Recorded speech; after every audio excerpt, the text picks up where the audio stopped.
एक ससुर जिसको अपनी बहू से मोहब्बत हुई और उसी मोहब्बत को पाने के लिए उसने एक ऐसी वारदात को अंजाम दिया जिस किसी ने भी इस बारे में सुना वो उसके मानो पैरों तले ज़मीन खिसक गई। और आप भी यह कहानी सुनने के बाद हैरान और परेशान हो जाएंगे कि एक ससुर अपने बहू के लिए ऐसा कुछ भी कर सकता है। नमस्कार, मेरा नाम रवि है। मैं आशा उम्मीद करता हूँ आप लोग बहुत अच्छे होंगे। अगर आप लोग हमारे चैनल पर नए हों, सब्सक्राइब बेल आइकन जरूर दबाएं। अब सीधा कहानी का रुख करते हैं। यह कहानी चालू होती है हरियाणा के पास एक गुरुग्राम इलाका है और उसी के अंतर्गत थाना सेक्टर 10। वहीं पर 27 मार्च 2024 और सुबह के करीब 8 बजे एक युवक जिसको एक सड़क के सुनसान इलाके में एक लाश दिखाई पड़ती है और तभी वह सेक्टर 10 थाने में फ़ोन करता है और उस लाश के बारे में पुलिस वालों को जानकारी देता है। जैसे ही सुबह सुबह पुलिस वालों के पास फ़ोन जाता है और पुलिस वाले भी उस समय हल्की फुल्की नींद में थे और जैसे ही यह बात सुनते हैं तुरंत वह मौका वारदात पर उस जगह पहुंचते हैं और देखते हैं कि एक डेड बॉडी पड़ी है और उसके शरीर पर काफ़ी कट के निशान हैं। अब इसको देखने के बाद पुलिस वाले उसकी जेब खंगालते हैं, क्या पता इसकी कोई आईडी प्रूफ मिल जाए जिससे यह पता चल सके कि यह युवक या व्यक्ति वहां का रहने वाला है। अब पुलिस आसपास के जो लोग थे वहां मौजूद उनसे उस बारे में पूछती है, क्या आप लोग इस व्यक्ति को जानते हैं, मगर उसके बारे में किसी के पास कोई जानकारी नहीं थी। अब पुलिस वालों ने उस व्यक्ति की डेड बॉडी को पोस्टमार्टम के लिए भेजा और उसकी कुछ फ़ोटो और तस्वीरें खींच ली। अब उसको सोशल मीडिया हो या व्हाट्सएप हो या फेसबुक हो या ट्विटर हो, सब जगह पोस्ट कर दी और वायरल कर दी और एक संदेश अपना लिखा कि अगर वे इस व्यक्ति को कोई भी जानता हो और तो इस थाने में संपर्क करे। अब पुलिस वाले हर जगह प्रयास कर रहे थे कि यह व्यक्ति कहाँ का रहने वाला है। जब पहले यह पता चल जाए कहाँ का रहने वाला है तब दूसरी उनकी इंक्वायरी यह थी, तब उसके कातिल का पता लगाया जाए।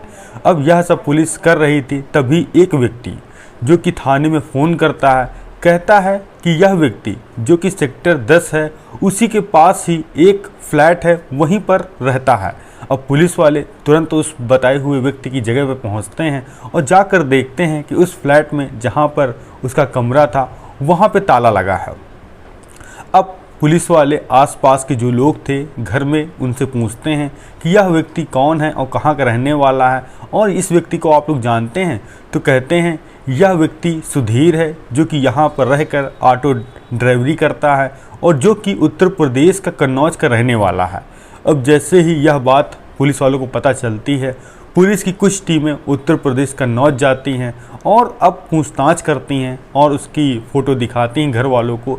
तभी जो सुधीर के माता पिता थे और उसकी पत्नी थी और एक छोटा भाई था, जैसे ही उन लोगों ने यह तस्वीर देखी वैसे उनके पैरों तले ज़मीन खिसक गई और दहाड़ दहाड़ मार कर रोने लगे। और जो उनके माँ बाप सुधीर के थे पुलिस वालों से हाथ जोड़कर यही विनती कर रहे थे कि सर, जिस किसी ने भी इस घटना को अंजाम दिया है, जिसने मेरा भी यह चिराग बुझाया है, उसको सख्त सख्त सज़ा मिलनी चाहिए। अब पुलिस को पता लगता है कि कुछ महीना पहले जो इसकी पत्नी है जिसका नाम सीमा है वह साथ में रहती थी और तभी एक बीच सुधीर अपनी पत्नी को कन्नौज छोड़ आता है अपने माता पिता के पास, क्योंकि वह वहां रहकर उनकी सेवा करेगी। और जो सुधीर है जो शहर गुरुग्राम में रहकर ऑटो ड्राइवरी करता था। अब पुलिस वाले उसकी पत्नी से पूछताछ करते हैं, कहते हैं कि आप जब वहाँ गुरुग्राम में रह रही थी क्या आपको लगा कभी या कि सुधीर का किसी से विवाद हुआ था या किसी से झगड़ा हुआ था। तो पत्नी इन सब चीज़ों से मना करती है। तो पुलिस वाले कहते हैं कि आप ध्यान करके बताइए, क्या कभी लड़ाई हुई या किसी से पैसे का लेन देन है। मगर पत्नी इन सब बातों से इनकार करती है। अब पुलिस वालों के लिए अहम चुनौती कि आखिर इस व्यक्ति का कत्ल किसने किया और क्यों किया। और जो सुधीर का भाई था छोटा, तो वह अपने भाई के नाम पर एक FIR दर्ज करवाता है और जो मर्डर जिसने किया अज्ञात के खिलाफ मुकदमा दर्ज कराता है।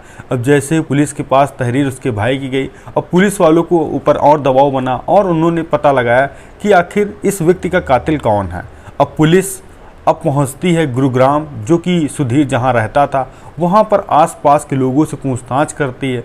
तभी एक व्यक्ति के माध्यम से पता चलता है कि जो सुधीर की पत्नी सीमा वह 2 महीना पहले जो कि सुधीर और सीमा में काफ़ी विवाद हुआ था, जिसके कारण में मोहल्ले वाले भी सुलहनामा कराने के लिए गए थे। तभी सुधीर ने अपनी पत्नी को यहाँ से ले जाकर अपने गांव में छोड़ दिया था। अब पुलिस वाले पूछते हैं ऐसी क्या वजह थी, तो वह बताने के नाकाम थे, क्योंकि कभी उसकी ना पत्नी ने ना पति ने ऐसा कुछ बताया ही नहीं। बस बोला कि घरेलू विवाद है, इस वजह से लड़ाई झगड़ा है। अब पुलिस वाले उसकी पत्नी के पास दोबारा जाते हैं और कहते हैं कि तुम्हारा और तुम्हारे पति से क्या विवाद हुआ था। जैसे ही यह बात पुलिस वाले कहते हैं, मानो उसके मत्थे पर सीमा के पसीना आ जाता है और वह लड़खड़ाने लगती है। अब पुलिस वालों को कहीं ना कहीं शक हो जाता है कि इसके पति के कत्ल में इसका ज़रूर कोई ना कोई हाथ है। अब पुलिस वाले उसके साथ सख्ती से पेश आते हैं और कहते हैं कि तुम लोग का विवाद का क्या करना था, ये मुझे बताओ।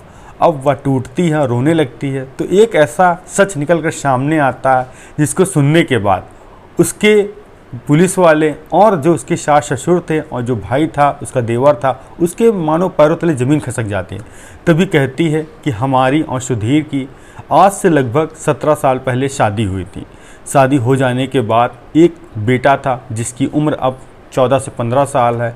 अब उसकी पढ़ाई और अच्छी परवरिश के लिए मेरे पति ने एक फ़ैसला लिया, क्यों ना जो कि गुरुग्राम इलाका है वहाँ पर जाके ऑटो ड्राइवरी करें, जिससे जो पैसा मिलेगा वह पैसा मैं अपनी पत्नी और बच्चे और माता पिता के लिए दूंगा।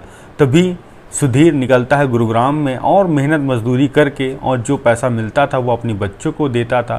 तभी एक दिन पत्नी ने कहा कि मैं भी गुरुग्राम में आपके साथ रहना चाहती हूँ, क्योंकि आपको खाना बनाने में तकलीफ़ होगी तो मैं भी बना दूँगी। अब जो सीमा थी वह सुधीर के साथ रहती थी और सुधीर जब ऑटो चलाने के लिए जाता था तो वह घर पर अकेली रहती थी। और इसी बीच एक व्यक्ति जो कि सुधीर के मकान के बगल में रहता था, जिसका नाम था शेखर, जो कि मूल रूप से राजस्थान का रहने वाला था और रिश्ते में वह उसका नाना था।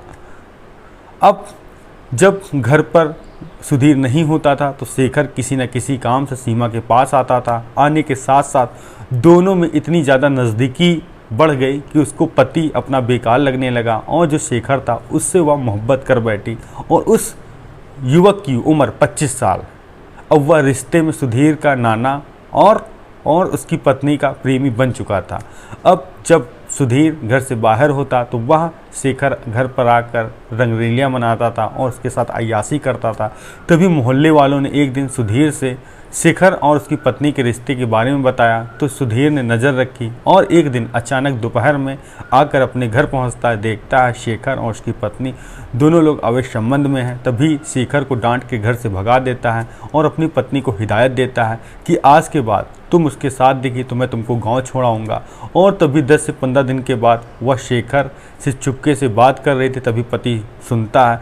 तभी वह उसको काफ़ी डांटता, फटकारता, मोहल्ले वालों को बताता है कि यह बहुत मेरे साथ गलत करती है और यह मेरे साथ रहना नहीं चाहती है, मैं इसको छोड़ने जा रहा हूँ।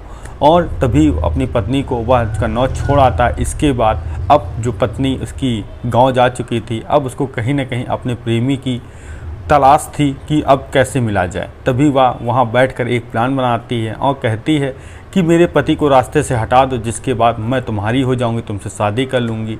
और तभी शेखर मौके की तलाश करता है और एक दिन शाम के करीब 8 बजे जो कि सुधीर टहलने के लिए बाहर गया था, तभी शेखर कार लेकर आता है। कहता है कि आप मेरी गाड़ी में बैठो और थोड़ा कुछ सामान लेने चलना है। तो पहले तो सुधीर मना करता है, मगर वह इतना विश्वास जीत लेता है, उसके सामने इतना रोता है कि आप मुझे माफ़ कर दीजिए, आगे से ऐसी गलती नहीं होंगी। तो सुधीर को कहीं ना कहीं लगता है कि इसको अपनी गलती का पश्चाताप है। वह उसकी गाड़ी में बैठता है और शेखर एक सुनसान गली में लेकर जाता है और वहीं पर दोनों शराब का सेवन करते हैं। और जो शेखर उसने कम पी रखी थी, सुधीर ने अत्यधिक पी ली, जिसके बाद शेखर ने मुखलर निकाला और सुधीर का गला घोट दिया। गला घोटने के साथ साथ उसका कत्ल कर दिया और वह फिर अपने घर आया, सो गया। और जैसे ही पत्नी ने यह बात पुलिस वालों को बताई, पुलिस वाले भी हैरान और परेशान कि एक औरत जो कि अपनी उम्र से आधी उम्र का प्रेमी के लिए अपने ही पति का कत्ल किया और अपना जो बच्चा था वो भी अब अनाथ हो गया।